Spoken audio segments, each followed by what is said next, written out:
Bismillahirrahmanirrahim. Assalamualaikum warahmatullahi wabarakatuh. Waalaikumsalam. Salam kedaulatan rakyat. Salam.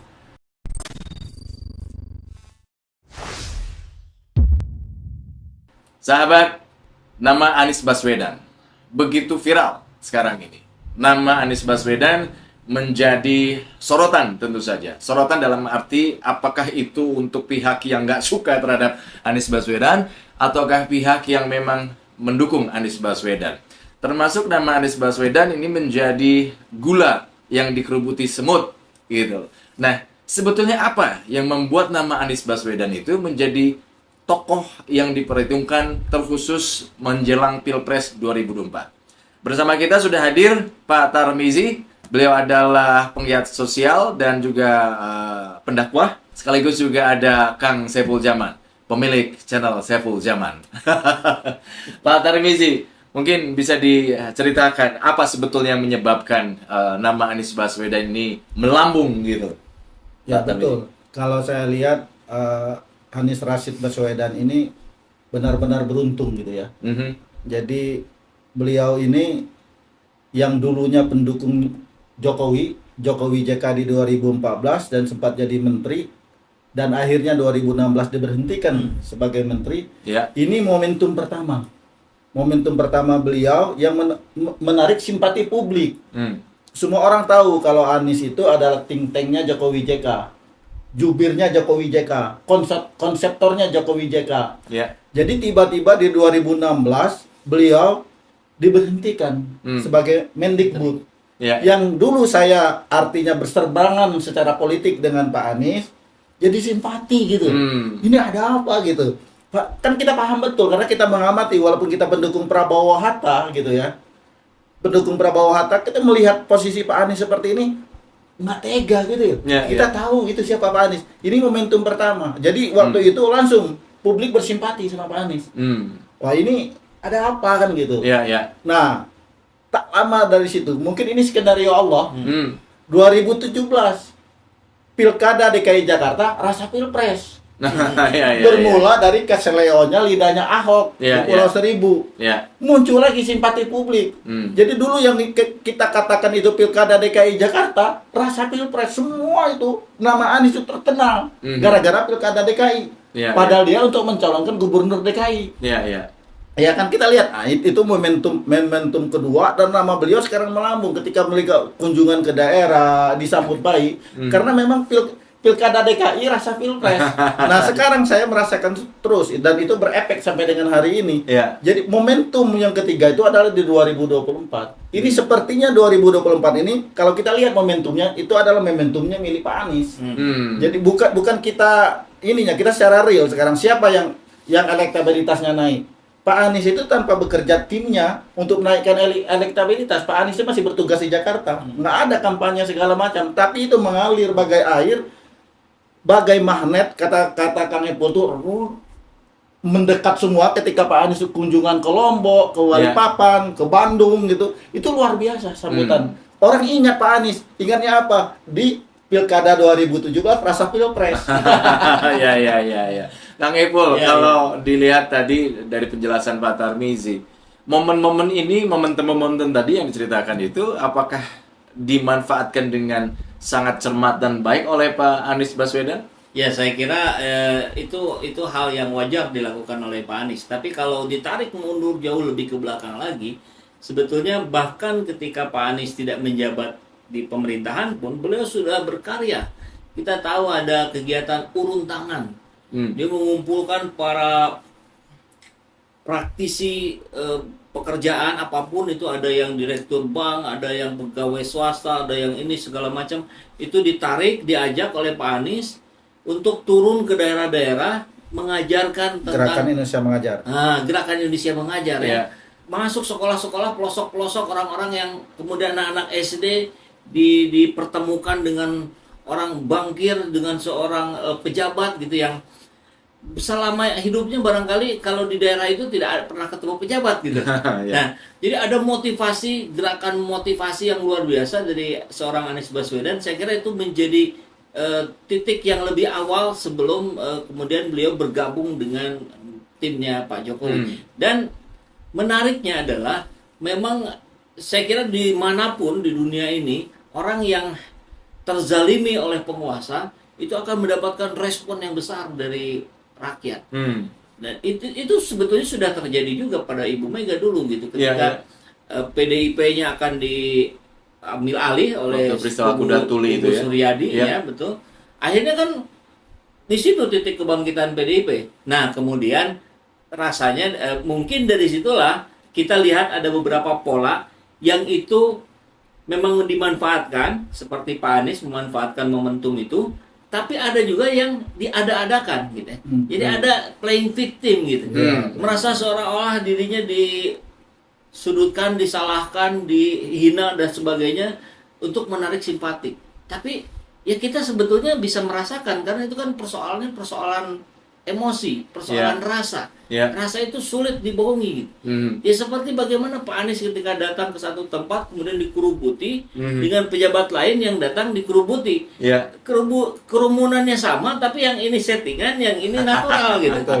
Nah jadi kalau pertanyaannya apakah Pak Anies memanfaatkan, jelas memang dimanfaatkan, tapi dimanfaatkan untuk proses continuous improvement, untuk karya yang lebih termanfaatkan. Kan kita tahu bagaimana kekuasaan tanda tangan pejabat Pak Jokowi dengan saya hari ini gitu kan.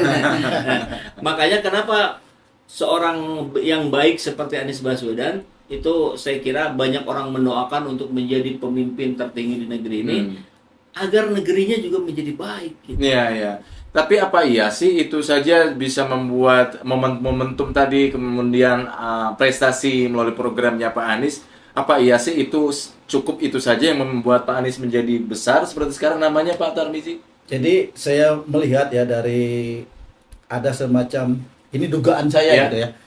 Tanggal 13, 20, 25. Yang booming itu tanggal 13 dan tanggal 20. Itu benar-benar milik Pak Anies momentum itu, yaitu ketika peresmian IKN dan ketika Mandalika. Itu panggungnya Pak Anies, bukan panggungnya Jokowi.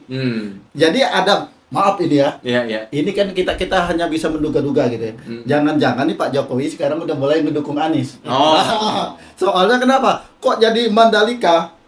Kita lihat kan itu kan jadi besar namanya Pak Anies.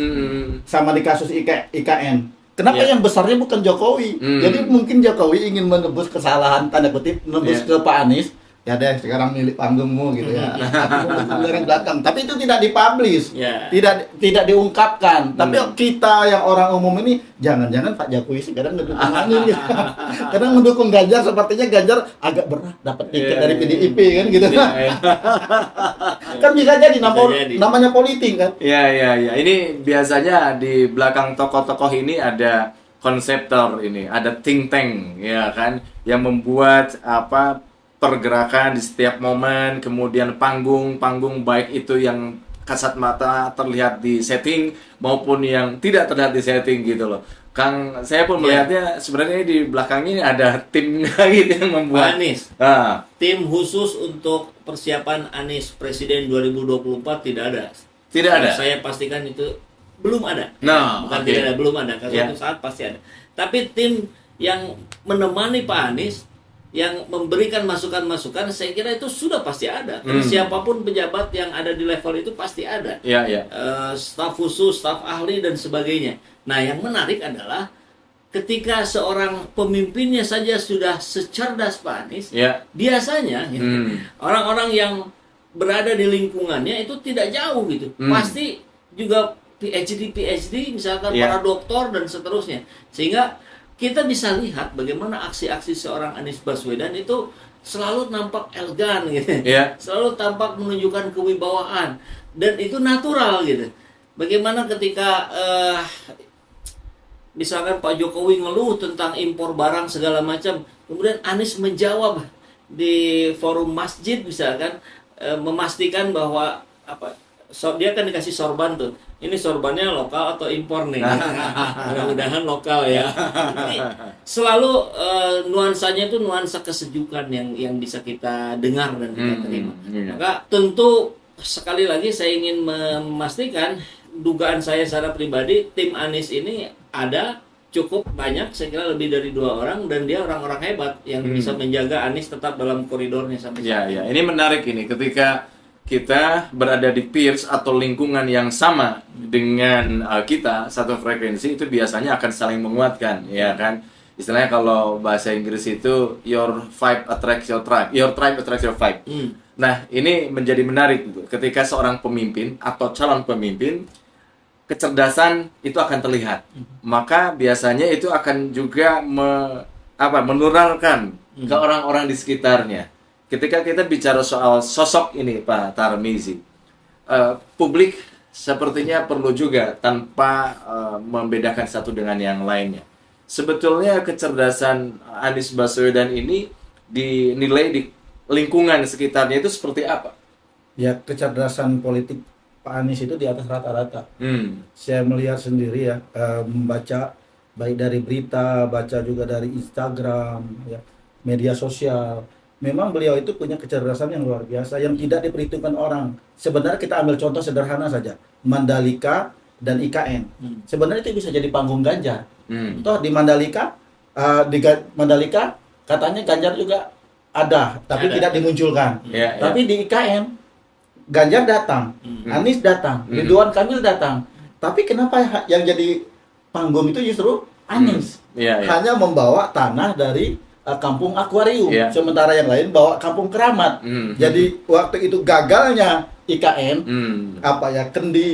ritual kendi Nusantara itu gara-gara Anies bawa tanah dari kampung akuarium. Kan gitu. Ini kan suatu hal yang justru menguntungkan Anies. Kenapa yang tanahnya yang digoreng oleh Bezer gitu ya? Justru enak diuntungkan gitu ya. Kayak Mandalika, itu kan ada pawang hujan. Justru panggungnya Anies justru. Kenapa jadi menarik gitu? Malah kalau kita lihat video nggak tahu itu benar atau tidak. Kenapa Pak Jokowi jadi cepat-cepat lari kan gitu? Mungkin ini nih panggungnya Anies gitu. Silakan manfaatkan. Kan tidak menutup kemungkinan. Iya. Pak Jokowi beralih dukungan ke Anies kan? Iya. Ini menarik tadi waktu dijelaskan IKN ya, soal IKN. Yang lain membawa tanah dan air dari tempat-tempat yang dinilai ya kan dianggap keramat dan sebagainya. Justru Anies Baswedan mengambil air dan tanah dari tempat yang mewakili rakyat. Ya kan, di situ kepedihan rakyat itu. Ini pilihan cerdas ya Kang Ebo. Iya, cerdas. Artinya bisa dilihat dari momen-momen yang dipilih oleh Anies dimanfaatkan dengan sangat cerdas gitu. Betul. Ini luar biasa gitu loh. Nah, semoga saja ke depan juga ada momen-momen yang dimanfaatkan dengan begitu jeli, dengan begitu cerdas ya Kang Epul, betul. Baik, kita akan membahas hal-hal lain lagi yang terkait dengan Pilpres tentu saja di channel Saiful Jaman. Saya Jules Syafi'i. Assalamualaikum warahmatullahi wabarakatuh. Waalaikumsalam. Seperti biasa, bagi yang ingin membersamai kami dengan membantu operasional channel ini, sahabat bisa mendonasikannya ke nomor rekening yang ada di bawah sini. Dan silakan untuk mengkonfirmasikannya ke nomor yang ada di sini.